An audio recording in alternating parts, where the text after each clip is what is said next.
Bom dia, professor Manuel. Bom Tudo dia. bom? É um Bom prazer. dia. Queria agradecer a sua presença, por ter aceito essa entrevista. Então, a gente está fazendo a entrevista justamente com o intuito de conhecer um pouco mais sobre o Marx, a história que ele trouxe.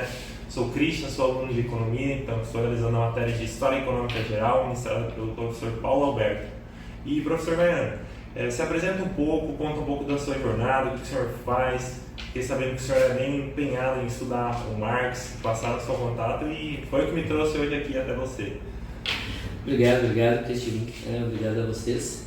Sinto honrado pelo convite, porque nós estamos falando de uma vida, um percurso de uma vida dedicada a um pensamento, a uma teoria, a uma filosofia. Eu me deparo com Marx desde os meus 14 anos de idade. Olha só que bacana. E eu tenho 53 anos. É uma passagemzinha, né? Então a gente escolheu a pessoa certa, professor Paulo. Olha só, que legal. Valeu, Paulo. Então, eu me deparei com Marx aos 14 anos, lendo um livro chamado O que é Dialética, do Konder. Não entendi nada. E eu não entender nada, me deparando com a minha ignorância. Pô, cara, isso aqui está escrito em língua portuguesa, eu não sou capaz de entender o que está apresentado. E a partir de então, comecei uma jornada. Eu era ferroviário, metalúrgico, numa empresa ferroviária da cidade de Santa Maria, Rio Grande do Sul. Então, quando me deparo com essa primeira perspectiva, eu me deparo também com o lugar que eu ocupava como operário. E disso, depois eu fiz curso de História, licenciatura em História, em Santa Maria, Rio Grande do Sul. E nesse processo, eu me deparei agora com uma formulação mais delineada de Marx. Mesmo assim, Marx não é ensinado na academia. Eu acho que até hoje Marx não é ensinado na academia. Muito pouco, né? Muito superficial, as pessoas ficam sempre naquela ideia que vão explicar a dialética de Marx e eles começam a falar tese, antitese e síntese. Isso é a dialética? Não, a dialética não é isso. Né? E, bem, mas eu fui lá, no primeiro semestre do curso de História, fui lá, comprei o livro 1, o volume 1, que é o livro 1, livro 2, volume 3 e assim sucessivamente. E comprei já outras obras ligadas e conectadas a isso. Bem, difícil ler Marx sozinho. É um autor de dificuldade, porque toda a linguagem científica ela não é de fácil apropriação. Mas eu somente vou me apropriar mesmo do marxismo com profundidade, principalmente do que é o método dialético. Eu aproximo do mestrado, eu consigo fazer uma verticalização, mas o meu orientador não era marxista, até ele criticava, os marxistas superados, são dinossauros. Então eu fiz um tangenciamento. Não fui para Marx, eu fui para Pierre Bourdieu, sociólogo francês que já morreu, discutindo sobre a formação operária nessa escola profissionalizante que eu tinha me formado, que eu aprendi o marxismo lá. Depois, realmente no doutorado. No doutorado, sim, eu fiz parte de um grupo de pesquisa, de uma linha de pesquisa que aprofundava Marx, Gramsci, Lenin, os filósofos, Kozik, Lukács, né, o pessoal, Lukács, mas Lukács, né? São mesários. Então, nisso eu consegui aprofundar. E eu fiz parte de um grupo de estudo do professor Augusto Nibaldo Trivinso, que faleceu, mas ele era na área de literatura e ele também era um marxista aprofundado. E nós estudávamos o método dialético com ele, com um livro do autor chamado Alexandre Cheptolin, o autor que é, eu não lembro o nome, o Materialismo Histórico e Dialético, mas não, o Materialismo Dialético, do Cheptolin. Então a gente começa a ter todos os encontros nas quarta-feiras e tinha as disciplinas aí, então eu faço aprofundamento com o marxismo. Legal. Então eu tenho mestrado e doutorado na área de educação. Então, você seguiu essa área marxista e hoje ministra nas aulas, então tem um... aí que é o problema, né? Tenta pelo menos, né? A dificuldade não é essa. A academia não tem estrutura para você fundar a perspectiva de tua formação. Porque você tem os elementários, você tem as estruturas, já as disciplinas, isso tanto na graduação. Você pode tangenciar, mas não tem como aprofundar. Porque o marxismo precisa de aprofundamento, né? Precisa de tempo de estudo.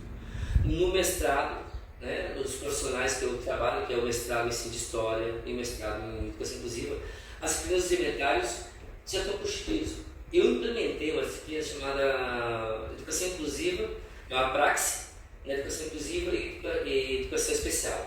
Foi o máximo de aproximação, mas como isso não tem uma estrutura para a apropriação dos estudantes, o que eu faço? Eu tangencio, porque se eu faço o aprofundamento, vai gerar dificuldades, porque precisa de muito tempo. Então, uma disciplina em 60 horas não é suficiente e não posso gerar danos aos estudantes, porque essa é a minha filosofia, né? Essa é a minha perspectiva. Eu não posso impor os estudantes, porque tem que ter lesão, né?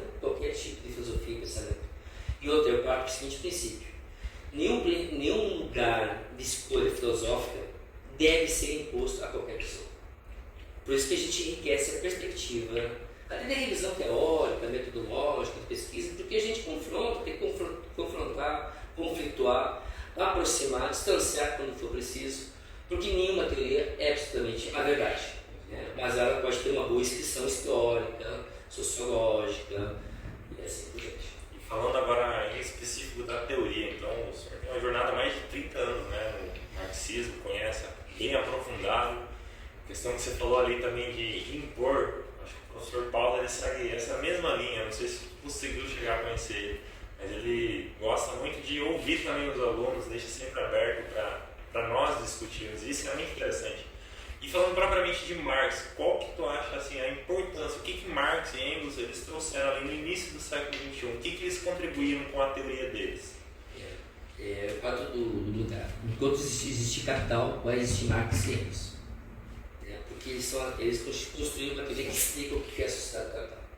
Da sua forma elementar. Então, até com o capital começa com a seguinte discussão: a forma elementar da sociedade do capitalismo. Né? Existe distinção capitalismo e capital. Eu não vou entrar no mérito porque é meio complexo. Mas é a mercadoria. Né? A mercadoria é a forma elementar que representa e sintetiza tudo o que vivemos e o modo como produzimos a nossa vida. Inclusive a nossa condição de força de trabalho, que também é uma mercadoria, que é a única potência da produção de lucro. Né? Ou, na verdade, o lucro é uma realização já materializada da mais-valia. Quer dizer, antes do lucro você tem a mais-valia, que é a estação de tempo excedente de trabalho. Né? E falando propriamente nisso, o Marx ele trouxe essas contribuições, né? Da mais-valia, valor de uso, valor de troca. O que você acha que precisaria, assim, para acontecer essa transição? Que ele cita, né? Que a gente não conseguiria sair, propriamente dito, do capitalismo para o socialismo. Haveria umas fases, né? O que a gente precisaria para isso acontecer? O Marx sempre diz que a própria força de transformação está na contradição entre a estrutura e a subestrutura. Né? E nesse movimento também existe a constituição das classes sociais que corporificam cada relação que o sujeito tem com o modo produção. Então você tem a classe capitalista, assim, os empresários, fazendeiros, né? E você tem as empresas internacionalizadas do ponto de vista de capital, de apropriação, e você tem do outro lado a classe trabalhadora, né? Que Marx chama de proletário. Hoje se usa muito o conceito da classe que vive do trabalho. Né? Tem um autor chamado Antunes que deriva dessa posição. Então, essa relação de posição de transformação, essa perspectiva de transformação, se dá pela própria história. Né? Nós podemos tomar consciência, mas a consciência não é suficiente para imprimir força à transformação das estruturas. Tem uma experiência de Gramsci, acho que é muito interessante você citar. Gramsci na Itália, né, ele vai se apropriando, ele vai, né, comungando a sua visão política com Lenin, na época Lenin, nós tínhamos a União Soviética recém-constituída e tal. E então o movimento comunista liderado por um deles, chamado Gramsci, vão lá e faz uma pequena revolução no interior da Itália. Bem, tomaram conta das fábricas, criaram o conceito das fábricas, mas fracassou. Fracassou porque aquele limite, aquela fronteira da revolução ficou dentro daquele contexto. E o que exigiu, então, de Gramsci uma nova perspectiva, né, sobre a revolução, sobre a dimensão da praxe. Ou seja, nós não temos como mudar simplesmente uma realidade, porque eu vou lá e vou mudar aquele prédio. Se tudo que está no entorno dela continua sob a mesma forma, sob o mesmo horizonte. Disso, e isso que é mais interessante na história, quem vai dar o start à figura, né, do fascismo italiano de Mussolini foi justamente a Revolução. Como forma de impedimento de novas ações da classe trabalhadora italiana, o Estado, né, se revigora, se institui como autoritário, doutrinador e tal, para que novas perspectivas e transformações não acontecessem. Nisso, então, a própria história, nesse contexto italiano, produziu como força do Estado, a força ditatorial, perseguidora, sob manipulação de informações e dados, da realidade, daria para dizer assim, Sim. foi produto da ação, inclusive teve o Gramsci, um grande intelectual, Gramsci vai para a prisão e ele começa a revisar. Então ele vai dizer o seguinte: não basta nós pensarmos em estrutura, nós temos que pensar a perspectiva da superestrutura. Aí começa com o conceito intelectual orgânico, hegemonia, contra-hegemonia. O que é hegemonia? Toda hegemonia só pode ser exercida sob a perspectiva de dominação, mas sobre a qual você não se vê dominado, você vê aderido, que é a condução, a direção. Então a perspectiva da direção de uma classe sobre outra, ela oculta a relação de dominação. E esse sujeito se sente incorporado às relações de sociedade do qual ele inclusive é oprimido, né? Sobre o qual ele se coloca como sujeito de exploração de tempo de trabalho, é o que nós somos. Então, a perspectiva de uma revolução, sobre a pergunta que você fez, só é possível ser pelas relações históricas, concretas, contraditórias, mas tendo, claro, o eixo fundamental para isso, que é a luta de classe. Luta de classe. E ela é tensa, corre a todo momento. A gente acha, não, esse próprio espaço acadêmico é uma perspectiva disso. Não acontece assim, da noite para o dia, né? É uma formação histórica que precisaria ocorrer para ter essa transição. Exato. E essa luta de classe a gente talvez pode vivenciar no dia a dia, nas experiências. Não, estamos sobre ela. Você tem na história da formação do Estado burguês, criou-se uma instituição, claro, anterior à própria Revolução Burguesa, a Revolução Francesa, que é a escola. Então, a escola que se tinha lá na Idade Média, ela é readaptada, reorganizada para reproduzir o modo de pensamento e as exigências de um tipo de pensamento lógico-racional da dinâmica do capitalismo. Então, nós somos educados, primeiro sob a primeira instância de família, sob pais trabalhadores, né, ou pais burgueses, depende, e nós vamos corporificar, nós vamos incorporar as relações dominantes. Nosso pensamento, a nossa consciência é produto da história. Então não é simplesmente eu me deparei. Eu me deparei com o marxismo porque eu vi que existe a produção teórica, a concepção marxiana, que eu consigo refletir sobre a minha realidade como estudante. Mas estudante, para além dele, rompendo com esse sou estudante, você é operário, metalúrgico. Não, eu me vejo como classe trabalhadora. Mas disso eu ainda continuo falando sobre a perspectiva de uma revolução ser feita, mas não sobre a consciência. Marx faz uma crítica, Marx e Engels constrói toda uma teoria fazendo crítica aos neo-hegelianos. Eles acreditavam, os hegelianos, com base em Hegel, os neo-hegelianos, Skinner, tem Brunbauer, etc. Feuerbach, que era o materialismo vulgar, como é que chamava, de que a consciência não produz. Então, as relações necessárias para a transformação, que realmente a base necessária para a revolução não está no nível de consciência política, está nas condições efetivas de relação com a existência, que Marx vai chamar de atividade, praxis. Depois o Gramsci e outros autores vão chamar, olha, esse movimento, estamos aqui na reprodução, mas pelas contradições, que nós somos capazes de nos apropriar das contradições, entender o que são contradições e nos movimentarmos conscientemente pelas contradições. Então aí vem uma primeira concepção que as pessoas desconhecem, que a força da revolução, da transformação, da luta de classe não se dá pela consciência, mas de apreensão da realidade das suas contradições. Então a contradição é a força motora de entendimento da realidade que acontece, sobre a qual estamos submetidos, que está em constante antagonismo e processos, e sempre também em movimento e desenvolvimento. Então, e aí por isso que não basta ler Marx, tem que ser aprofundado no método. Se você não entender que é contradição, você está sobre ela e acha, não, isso aqui é normal. Tu não naturaliza, nós somos educados, formados para naturalizarmos as relações dominantes como se fossem nossas relações. Por isso que Marx disse, ideologia é a ideia dominante de uma sociedade, é a ideia da classe dominante, porque ela domina, e as pessoas não sabem desse restante, porque a classe dominante domina as forças produtivas da manutenção e reprodução da sociedade, ponto. Então tudo que nós estamos vivendo aqui, inclusive aqui, tem a ver com uma força produtiva da classe dominante. Não, eu faço. Se tu olhar a história do Brasil sobre o acesso da classe trabalhadora à universidade, exigiu, isso não é assim consciente, não. A burguesia se sentou com o trabalhador do lado de uma mesa e negociaram, olha, então é o seguinte, nós queremos ter acesso ao ensino superior. Eles dizem, não, isso aqui é só nosso. Não, nós queremos ter acesso. Aí vamos negociar? O seguinte, a gente abre para vocês. Vamos abrir para vocês. Mas presta atenção, nós queremos também ampliar o ensino privado, porque nos interessa também ter lucro sobre isso. Não é assim que funciona. É todo um... E aí, por isso o método, ele te ajuda a entender essas relações que estão aí acontecendo, mas também estão ocultadas pela força do outro movimento histórico-dialético entre a aparência e a essência. Bacana. E agora, caminhando assim para a parte final, né? Você trouxe toda a exposição aí de Marx, as contribuições, como que faria, né, para acontecer essa transição. Mas uma pergunta mais pessoal. Você teve, desde os seus 14 anos, hoje com mais de 50 anos, se aprofundando nessa teoria, né?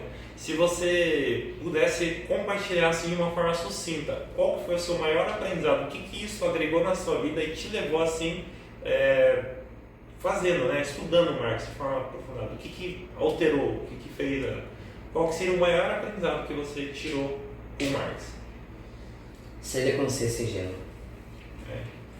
Por exemplo, é minha história de vida, né? Como a maioria das pessoas. Meu pai era lavador de carro, minha mãe, em razão também disso, era dona de casa, uma trabalhadora da casa. E as condições da manutenção eram extremamente difíceis, né? Os três, eu tinha uns 4, 5 anos de idade, minha irmã morre, 3 anos de idade, de meningite. E, então, a materialidade da perda, da fome, ou de ter um dia sempre incerto, eu culpava meu pai, né? Porra, por que eu nasci pobre? Tipo, vai pra Deus ainda. Por que eu nasci nessa família pobre? Por que eu apanho todo dia? Claro, né? Coitado do pai e da mãe que não tem condições de te dar um presente de Natal. Se você pedir um presente de Natal, ele vai bater em você. Porque ele tem envergonhado, mas aquela vergonha está transfigurada na posição de impor o filho. Olha, não vai dizer, filho, não tem condições. Olha, teu irmão morreu ali, não é porque ela morreu de meningite. É porque não tinha condições de cuidar e pagar, né, as ações da manutenção da vida da tua irmã. Então, por isso, então, meu filho, a tua irmã morreu. Porque se nós tivéssemos acesso à dignidade, à vida, ao direito à existência, e pudéssemos, nós tentaríamos com essa ordem, mas o capital não tem essa consciência. Né? Então, sair da consciência ingênua. Não tem uma força assim, nem acredito nisso, que um ser humano modifique o outro com um ser humano transformado. Não existe isso, porque o processo humano é formativo. Formação, dos gregos, a ideia, formação. Então, nós falamos em educação, e isso é muito importante que as pessoas conhecem. Acho que o professor Paulo vai poder depois desenvolver isso melhor com vocês. Quando nós falamos de existência humana, nós estamos falando de formação humana. Porque uma coisa é nascer biologicamente na perspectiva de uma determinada espécie. Outra coisa é você construir uma relação distinta de todas as outras espécies, modificando, alterando a natureza e a tua própria natureza. O próprio Marx, no livro dos Manuscritos Econômicos e Filosóficos, né, que é a primeira aproximação de Marx, ele vai trabalhar a concepção do humano natural, natural humano. Ou seja, nós, como sujeito, como produtos da natureza, fenômeno da natureza, nós estamos impregnados dela, nós somos ela. Nossa comida, nosso ar, tudo veio da natureza. Né? As primeiras civilizações, ou qualquer tipo de comunidade tribal, ou grupos humanos, no estágio primitivo, tiveram sempre que margear o quê? As águas, se rios, lagoas, porque não teriam condições de ficar muito tempo sem água. Sim. O que mostra que nós dependemos da natureza. Olha acontecendo no Rio Grande do Sul. Matéria-prima, né? Matéria-prima, existência biológica. Mas nós criamos uma relação de mudança e transformação da natureza pelo trabalho.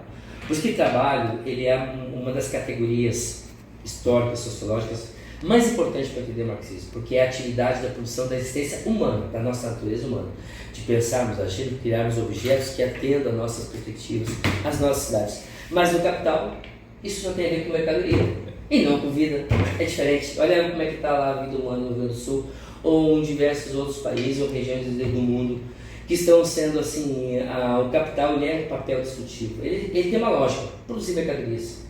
Mas ele não pensa as consequências, as relações das quais ele realmente é a força motora do degelo, da alteração da temperatura, das crises climáticas como aconteceu no Rio Grande do Sul, ciclones, tempestades. Isso tem a ver com um modo de produção.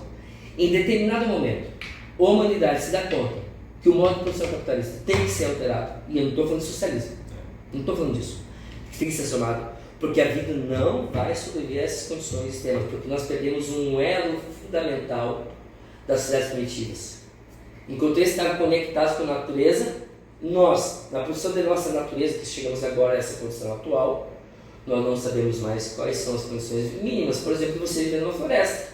Eu e tu iam morrer. Eu não faço fome. Eu não sei fazer, eu sei virar uma pá, mas eu não sei caçar, eu não sei nada. Né? Então nós temos esse contato com a natureza. Viramos dependentes. Você não tem a retroatividade da existência primitiva. Então nós somos produto dessa história, com relação dessa.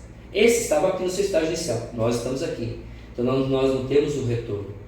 Então, e por isso que você tem muitos filmes falando sobre tempos apocalípticos, fim da Terra, não sei o que lá, mas não se coloca em xeque o modo absolutário. Vou dar uma dica de um filme para vocês verem e entender perfeitamente. Olha, vou compartilhar com o professor Paulo, talvez ele aborde isso na o primeiro filme, o Avatar. Avatar. Veja bem, o Avatar ensina que a conexão, né, dos povos lá, não me lembro a relação que eles têm com a natureza era menos a manutenção da existência, criando as condições mínimas para eles. Aí vem o colonizador da Terra e tal, e começa a destruir, veja bem, destruir produtivamente o planeta, começa a destruir aquela civilização. Nós tivemos isso aqui na nossa na fase primitiva do capital, que a gente chamava de mercantilização, da África, aqui na América. Veja, então esse processo, em algum momento, há uma conexão humano-natural, natural-humano, desse filme, que ajuda a combater o papel destrutivo do invasor materializado na exploração do planeta. Então o Avatar tem vários conceitos interessantes para serem explorados sob o ponto de vista dialético. E do capital, enquanto expropriação, destruição e sobre a força do dominador. Fica a dica aí, professor, caso queira abordar. E bom, professor Moreno, queria agradecer pela sua presença, riquíssima essa entrevista que o senhor deu. Acredito que isso acaba contribuindo, né, para o nosso crescimento dentro da graduação. E é uma jornada sem fim, é como você disse, aqui a gente tem um breve contato. Diferente do senhor que aprofunda isso nos seus anos de vida. Muito obrigado. Obrigado, eu que agradeço essas ações. Essa é a potência humana. Mesmo que o marxismo, não o marxismo, mas que a classe trabalhadora, mesmo que a classe trabalhadora não se debilize por sua força, ela sempre vai pulsar em qualquer lugar, mesmo sob o domínio da classe dominante, porque aqui estamos nós falando como classe trabalhadora. Obrigado.